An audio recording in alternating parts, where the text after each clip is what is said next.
So the second thing that worries me is skepticism from the market. So many people have seen applications for AI in different areas. I'm talking specifically about drug discovery. So chemists, for instance, have seen many trials and errors in like applying AI for drug discovery, for discovering new medicines, and they build in throughout this career this kind of skepticism, some of them, about the use of AI, the potential for AI in this field, and they kind of like pushing back on it at the moment. So this is one aspect of skepticism. The other one is them being a little bit worried about losing their jobs to AI, so they kind of fight back as well.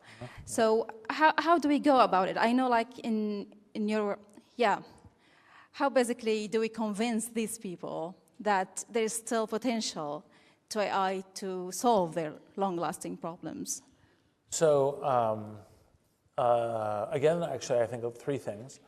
So the first is, in this early stage entrepreneurial journey, you don't need to persuade everyone, right? You only need to persuade some people. And so what you're doing is you're looking for the people who are open-minded enough, who are interested in going on that journey with you as kind of early customers and early partners.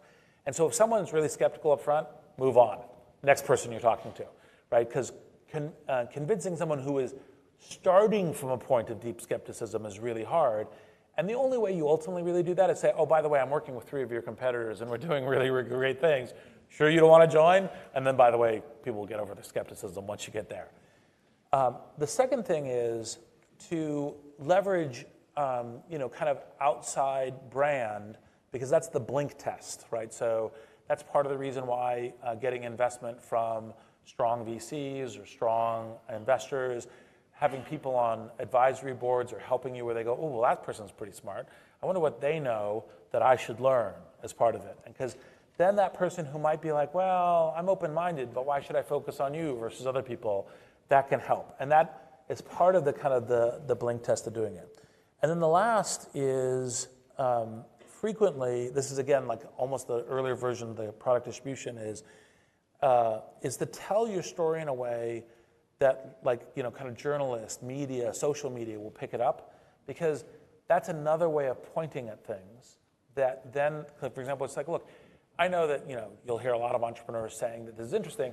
Here's something that's really interesting. It's written up in the Financial Times or something, and that may be something that could cause you, like, for example, if someone with some credibility were to provide you a material that essentially looked like any smart chemist who wants to be actually, in fact, creating the drugs of the future will be looking at these techniques very carefully, because this is actually how the future is going to look.